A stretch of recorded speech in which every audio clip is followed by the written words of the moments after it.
My mom charged me rent, then gave my room to my sister and her kids without asking. She called me selfish for complaining. I moved out quietly, took everything I paid for, and let the house collapse when my money left. Hey Reddit, I thought living at home was a smart move while I built my career and stacked some savings.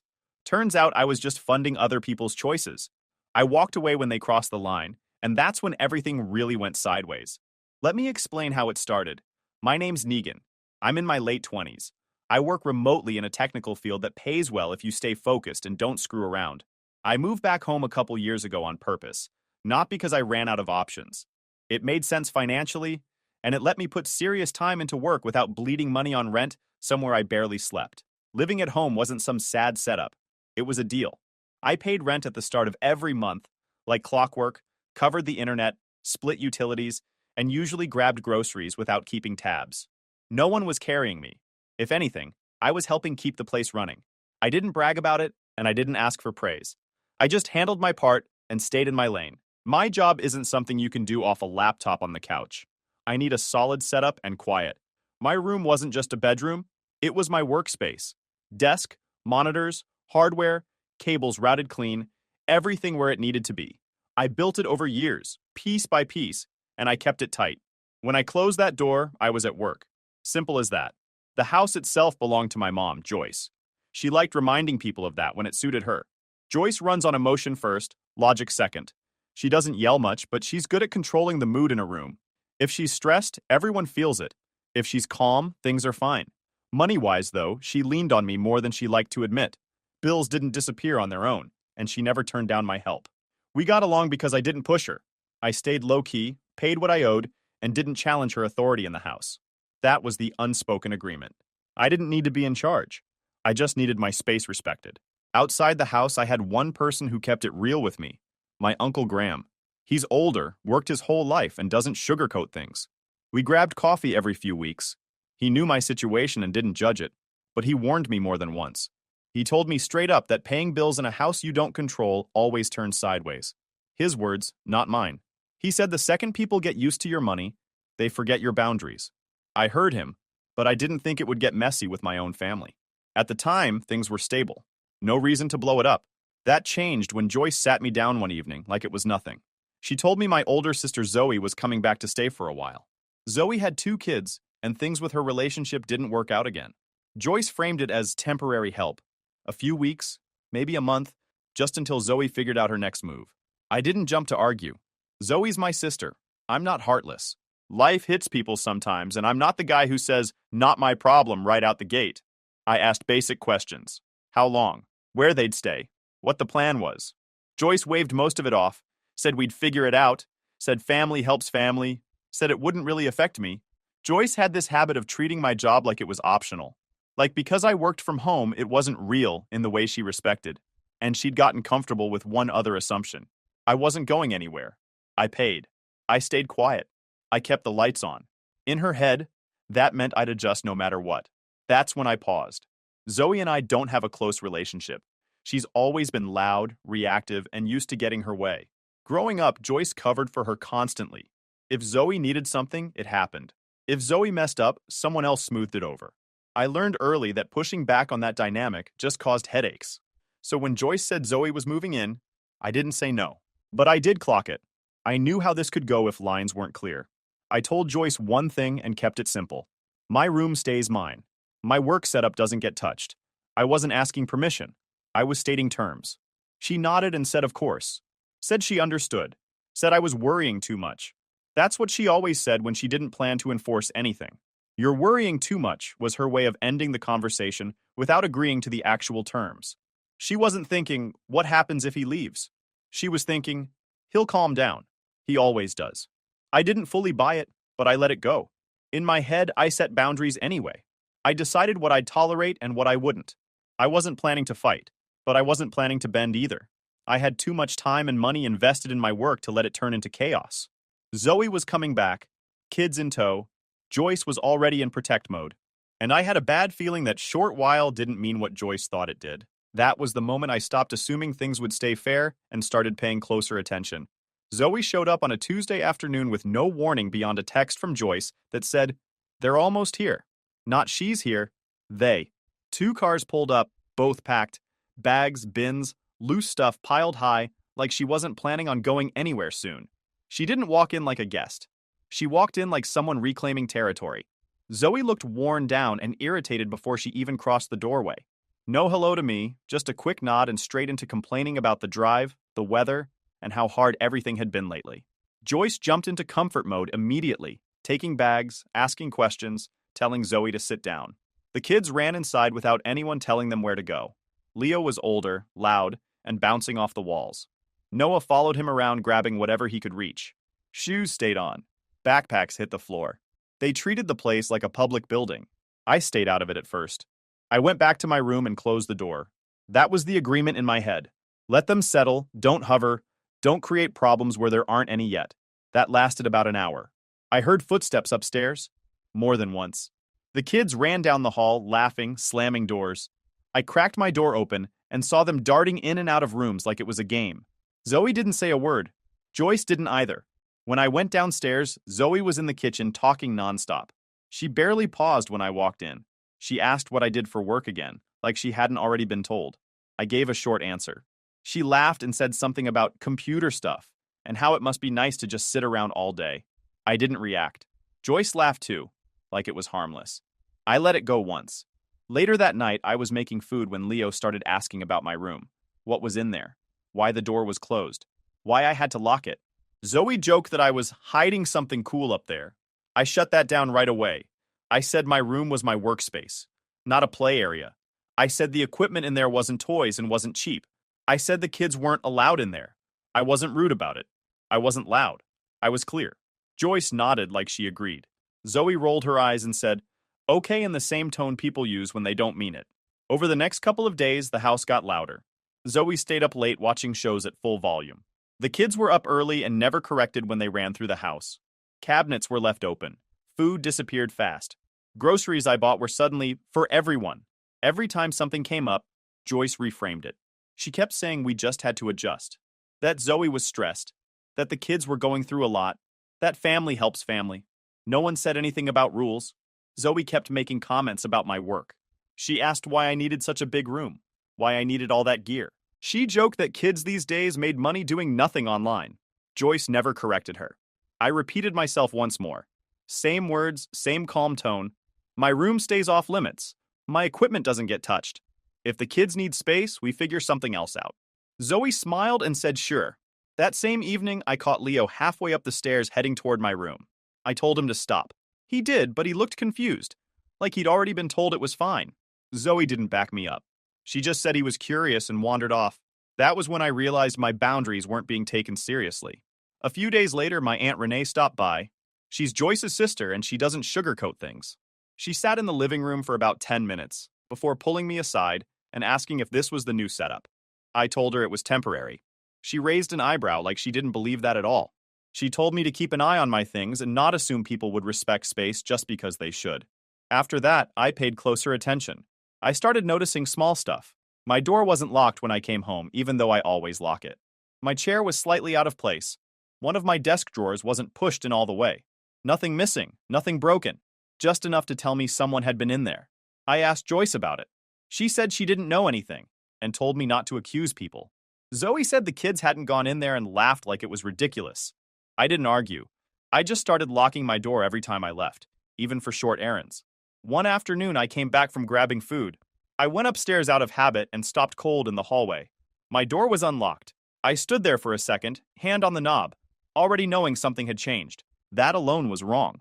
I never left it open. I stepped inside and immediately saw it wasn't just someone poking around. My room was rearranged. My bed was pushed closer to the wall and covered in toys. Not a few things tossed there, but a full spread like a playroom. Plastic bins stacked near my closet. My desk wasn't where it belonged. It had been dragged sideways, cables yanked loose. One monitor was unplugged and leaning against the wall. Another had fingerprints all over the screen. Leo was sitting in my chair, feet up, spinning slightly. Noah was on the floor, surrounded by my stuff like it was a treasure pile. Neither of them looked confused. They looked comfortable. I asked what they were doing in my room. Before either kid answered, Joyce came up the stairs fast. She didn't look around. She looked straight at me and told me to watch my tone. She said I was scaring the kids and needed to calm down. Zoe followed behind her, arms crossed, already irritated. She said the kids needed more space, and this just made sense. She said the guest room was too small and my room worked better. I pointed at my desk and asked why my equipment was unplugged. Joyce said it wasn't damaged, and I could plug it back in later. Zoe said the kids hadn't touched anything important. I told them that room wasn't just where I slept. I told them I paid rent for it and used it for work. I told them moving my stuff without asking wasn't okay. Joyce cut me off and said it was her house and she made the decisions. She said things change when family needs help. She said I was being inflexible. I said paying rent without having any say didn't make sense. I said if I'm expected to contribute, then my space should be respected. Zoe laughed and said I was making a big deal out of nothing. She said I didn't need all that space anyway. She said the kids had it harder than I did, and I should think about someone other than myself for once. Joyce backed her up. She said I was dramatic and selfish. She said I always had to complicate things and couldn't just let stuff go. I asked how long they planned on using my room. Joyce said she didn't know, and that it depended on Zoe getting back on her feet. Zoe said I shouldn't rush her, and that I wouldn't understand because I didn't have kids. I said I needed access to my things. Joyce said I could grab what I needed, but I shouldn't be going in and out whenever I wanted, because it would confuse the kids. Zoe said it was their room now, and I needed to respect their space. That's when it fully clicked. They weren't asking. They weren't negotiating. They'd already decided. I said if anything in that room broke, I expected it replaced. Zoe rolled her eyes and said the kids weren't destructive. Joyce said I was assuming the worst and acting like everyone was against me. I didn't argue anymore. There was nothing to argue. They'd already rewritten the situation, so I was the problem. That night, I waited until the house was quiet. I didn't announce what I was doing. I didn't ask permission. I went upstairs and started pulling out what mattered. Laptop, external drives, audio equipment, hardware I couldn't replace quickly. I packed everything carefully and carried it out to my car in small trips. No one stopped me. No one asked questions. The next morning, Joyce noticed the desk was mostly empty. Monitors gone, hardware gone, the important stuff already out. She asked where my stuff went. I told her I moved my work equipment for now. She didn't like it, but she didn't press. Later that day, she told me I shouldn't be going into the room unless I needed something specific. She said it was better for everyone if I stayed out of the way. Zoe agreed and said I needed to accept that things were different now. I nodded and didn't respond. I locked my car that night with my equipment inside and went to bed in the guest room, knowing something fundamental had changed. Not the room, the situation. That was the point where I stopped trying to fix things. I stopped expecting fairness. I stopped assuming my contributions mattered. I was still paying for the room. I just wasn't allowed to use it anymore. Once my setup was out of the room, work went downhill fast, and it wasn't subtle. It wasn't one bad day or a rough afternoon. It was constant. Every attempt to get anything done turned into a fight with the environment. I tried working from the kitchen table first. I figured I could make it work for a few hours at a time. That lasted maybe 20 minutes. The kids were in and out nonstop, running through the kitchen, climbing on chairs, leaning over my shoulder asking what I was doing, grabbing at my laptop like it was a toy. Zoe never corrected them. Joyce would say, "They're just curious," like curiosity explained fingerprints on my screen. I moved to the living room late at night, thinking it would be quieter once the kids went to bed. It wasn't. Zoe stayed up watching shows at full volume. She didn't ask if it bothered me. She didn't lower it when I was on calls. Headphones didn't fix everything. I still heard laughter, shouting, sudden noises that cut through whatever I was listening to. Calls got interrupted. I had to apologize more than once and reschedule meetings. Deadlines started slipping, not because I wasn't trying, but because I couldn't finish anything cleanly. I wasn't missing work because I was lazy. I was missing work because I didn't have a space to do it. I brought it up calmly, more than once. I didn't slam doors or throw accusations around. I laid out options that didn't screw anyone over. I kept it practical. The guest room could work if we rearranged it. The kids could rotate rooms for a bit. I could move my desk somewhere else temporarily, if I had a door I could close. I wasn't demanding everything go back to how it was overnight. I just needed something workable so I could do my job. Joyce shut every suggestion down without thinking about it. She didn't ask questions or weigh options. She said the guest room was too small. She said rotation would confuse the kids. She said I was making things complicated again and stressing everyone out. Zoe didn't even pretend to consider it. She laughed and said I should be able to deal with a little inconvenience. She said people with real responsibilities don't get to complain about comfort. Every time she talked, It felt less like stress and more like entitlement, like she had already decided my problems didn't count. Then she started getting louder. She said I wasn't stepping up. She said family sacrifices, and I clearly didn't understand that. She said I was lucky I didn't have kids depending on me, and that I had no idea what pressure really was. She talked like struggle was a competition, and she'd already decided she won. Joyce nodded along. She kept repeating that Zoe needed support, and that I was in a better position to adapt. She said I was young and flexible and would be fine. Every sentence came back to the same point. I could handle it, so I should. At the same time, Joyce started asking for money more often. Not rent, extra, for groceries, for utilities, for random expenses that came up. It wasn't framed as help, it was framed as expected. Like my contribution was assumed, and questioning it was unreasonable. Zoe never offered anything. She didn't talk about contributing. She didn't ask how much things cost. She didn't suggest pitching in. She just acted like it was handled. The house got louder.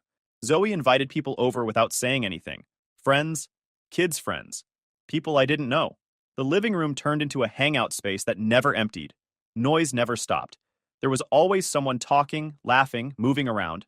One afternoon, I noticed one of my cables bent sharply where it had been pulled. Another night, I found my chair scratched up. Small things, but not accidental. Things that happen when people don't care, when they treat your stuff like it's already communal. That's when I started keeping track. I took pictures of the room when I went in to grab something. I wrote down dates when my door was left open or my stuff was moved. I kept receipts. Not because I planned to argue point by point, but because I wanted a clear record of what was happening. I wanted to be sure I wasn't imagining it. Renee stopped by again near the end of that week. She sat in the living room for about 10 minutes, watching the chaos, listening to the noise, seeing how nobody corrected anything. Then she pulled me aside. She told me this wasn't about space anymore. She told me they were seeing how much I'd take if they just kept pushing. She said once people get used to you giving in, they stop asking. She said the longer I stayed quiet, the worse it would get. That night, I sat Joyce down. I didn't raise my voice. I didn't accuse anyone. I laid it out clean. I told her my work was suffering. I told her I was paying rent for a room I wasn't allowed to use. I told her I'd offered solutions and none of them were even considered. Joyce sighed like I was exhausting her. She said I was making this harder than it needed to be. She said I should be more understanding. I told her I was done compromising. I told her either my room went back to me or I was moving out. I didn't threaten. I stated it. Joyce didn't take the ultimatum seriously at all. The morning after I laid it out, she acted like nothing happened. She asked, "You want coffee?" Like we'd had a normal night. She talked about errands she had to run. She asked me if I could bring in a package later. She didn't mention my room once. When I said I was behind on work because I didn't have a space to do it, she brushed it off with, "It'll calm down soon." The problem was just noise and time, not the fact they'd taken what I was paying for. Zoe took it even less seriously. She laughed about it openly, like I'd told a joke. She leaned on the counter one day and said, "You'll cool off when you see what rent costs." Then she added, "Places aren't cheap. You'll be back in a month." She said I didn't know how good I had it, and that I was acting dramatic over a room. I didn't respond. I stopped explaining. I stopped correcting her. I didn't need to win an argument. I needed a solution. So I started planning. I looked at listings during breaks. I ran numbers late at night. I figured out what I actually needed and what I could cut. I wasn't searching for a dream apartment. I needed a door, reliable internet, and quiet. That was it. A space where I could work and sleep without someone treating it like public property. Within a week, I found a place that worked. Small room in an older building, clean enough, nothing fancy. The landlord was straight to the point, didn't ask a million questions, and didn't care that I worked from home as long as rent showed up. It cost more than what I paid Joyce, but it was doable if I stayed disciplined. I didn't tell anyone. I signed the lease, paid the deposit, got the keys and tossed them in my glove box like they were a spare set. I kept moving the same way I always did. Quiet, steady, no big announcements. Then I started separating things. The internet was in my name. I scheduled the transfer. A couple subscriptions tied to the house went with it. I adjusted my payments so rent stopped the day I moved. I didn't threaten anyone with it. I didn't make a speech. I just handled it like an adult. The provider told me service at Joyce's address would shut off the morning my new service turned on, because the account was moving with me. A few days later, the mood in the house shifted. Joyce started asking questions about bills that she'd never asked before. "Did you pay the internet yet?" she asked, too casual. She mentioned groceries costing more lately, like she was testing the idea that I might cover it without being asked. She didn't say it directly, but I could tell she was feeling the pressure. Zoe started complaining too. She said things were tighter than she expected. She said she thought Joyce had more saved. She made these comments in the living room at full volume, like she wanted the whole house to hear how unfair it was. Not once did she say, "I can help." Not once did she ask what anything actually cost. The tension didn't explode right away. It simmered. Small arguments, sharp tones, doors closing harder than necessary. Zoe snapping at the kids more often. Joyce getting quiet and short with everyone, then suddenly irritated over small things. The house had that constant edge to it, like one wrong sentence would set somebody off. I stayed out of it. The night before I planned to move, I told Joyce. I waited until Zoe was busy and the house was quiet. No audience, no drama. I found a place, I said. I'm moving tomorrow. She froze for a second, like her brain needed time to catch up. Tomorrow? She said. Yes. Her face changed fast.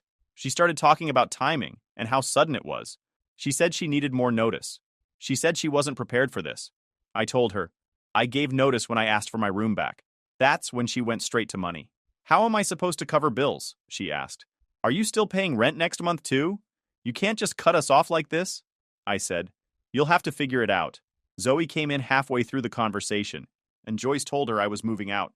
Zoe laughed at first like it was fake. Okay, she said, smiling like she caught me bluffing. Sure you are. Then she realized I wasn't playing. Her voice jumped up fast. She said I was selfish. She said I was abandoning family. She said I was doing this on purpose to punish them. She said I was trying to make her look bad and leave her stuck. I didn't raise my voice. I didn't defend myself. I told her the truth one time. I'm not paying to be shut out of my own space. Zoe snapped back that I was ruining everything, that I was throwing a tantrum, that no one would help her now. She started listing her problems like I was supposed to feel responsible for them. Joyce bounced between panic and anger. One minute she said she didn't think I'd actually leave. The next she said I was overreacting and making a mistake. I didn't change my tone. I didn't apologize. I told Joyce I'd already moved my work equipment. I told her I'd be gone in the morning. I told her I wasn't negotiating. Zoe muttered something under her breath about me crawling back. I ignored it. That night the house was loud. Cabinets slammed, kids restless. Zoe pacing around like she wanted to keep the tension alive. Joyce stayed in her room. I packed the last of my personal things quietly. Clothes, books, anything I didn't want misplaced overnight. The heavy stuff stayed. Desk, chair, the remaining cables and boxes. I wasn't dragging furniture out alone in the dark. That was for the morning. When I finished, I locked the guest room door for the last time and lay down. For the first time in weeks, my head was quiet. No running in the hallway. No arguing waiting downstairs. No pressure to explain myself again and again. They thought I was bluffing. I wasn't. I pulled up early with Renee. No announcement, no warning text. I wanted it done clean and fast.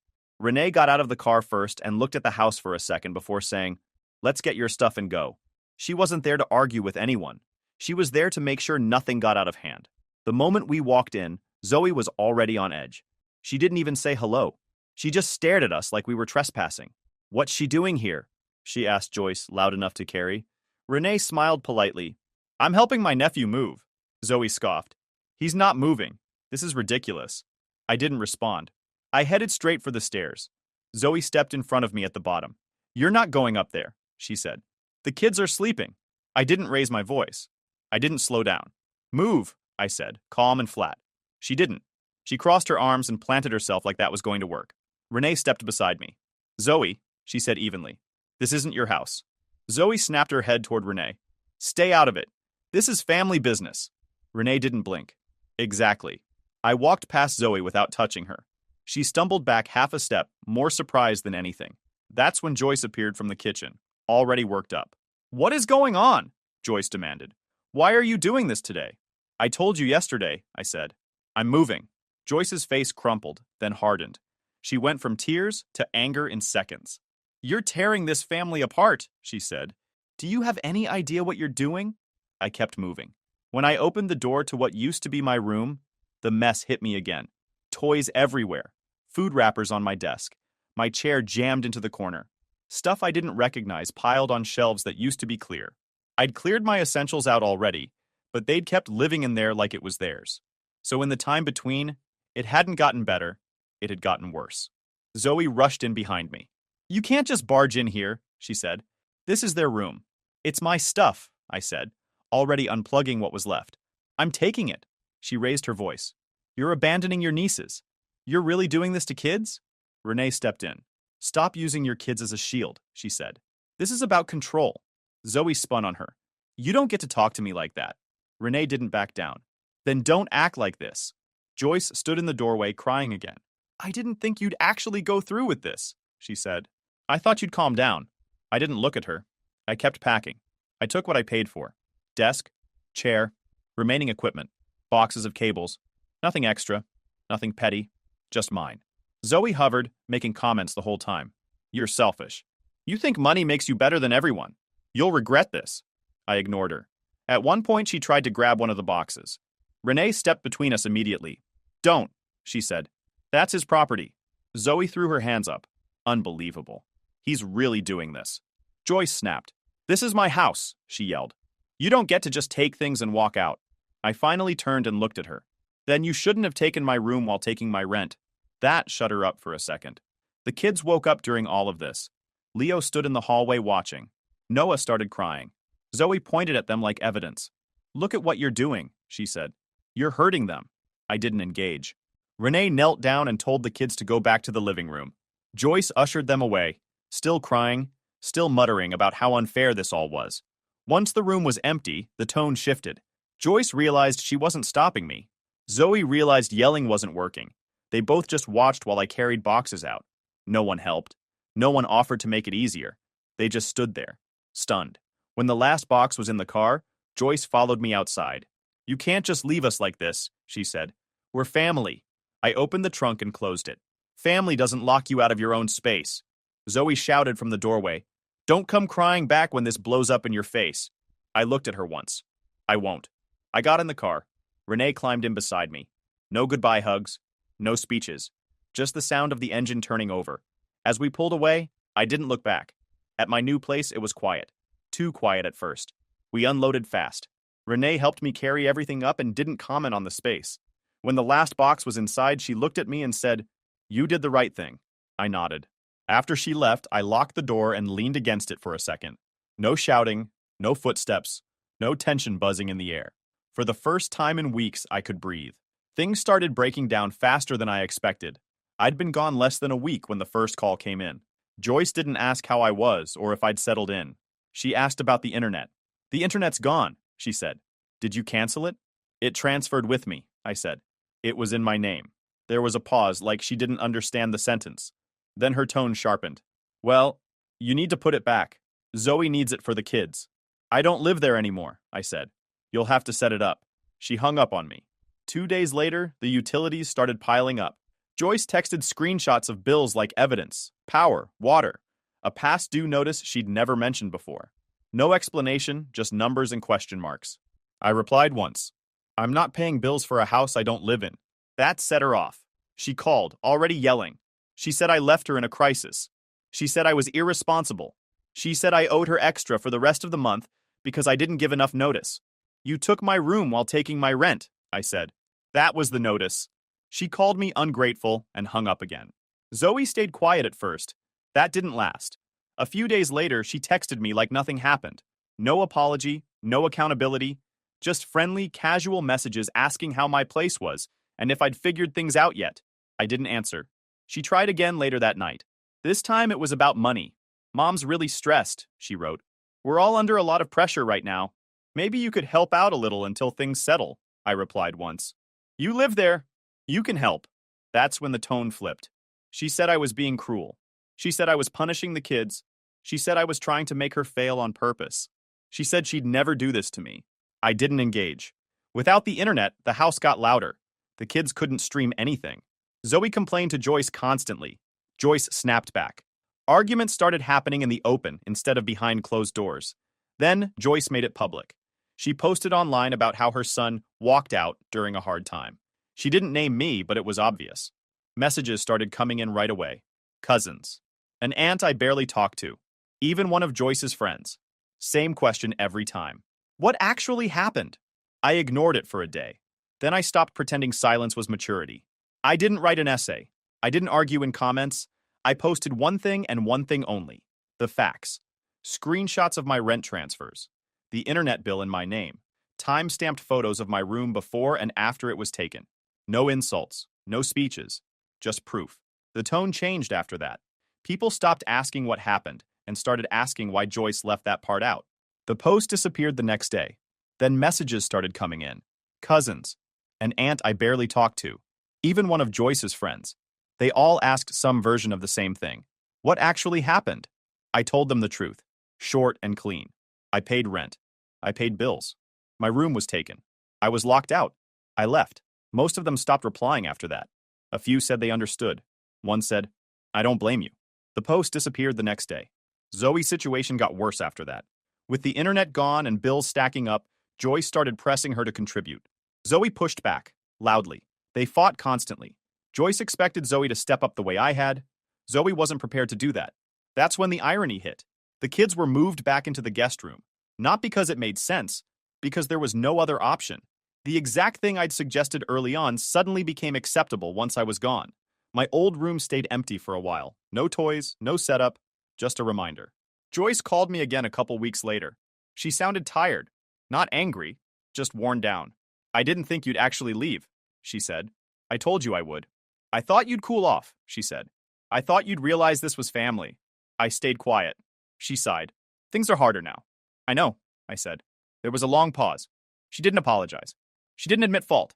She just said, I wish you'd handled it differently. I answered once and that was it. I handled it the only way I could. She didn't argue. After that, the messages slowed. Zoe stopped reaching out entirely. I heard through someone else that she was looking for a place of her own, that Joyce was overwhelmed, that the house was tense all the time. None of that surprised me. What did surprise me was how quiet my life became. Work picked up once I was settled. I got paid for a project I'd been behind on. I set up my equipment exactly how I wanted. No one touched it. No one commented. No one hovered. Some nights I worked late, not because I had to, but because I could. The silence wasn't heavy. It was clean. I wasn't angry anymore. I wasn't replaying arguments in my head. I wasn't bracing myself every time I heard footsteps. They thought respect disappeared when I left. It didn't. It was never there to begin with. If you enjoyed this video, please hit that subscribe button. It really helps the channel and help us bring you more and better stories. Thanks.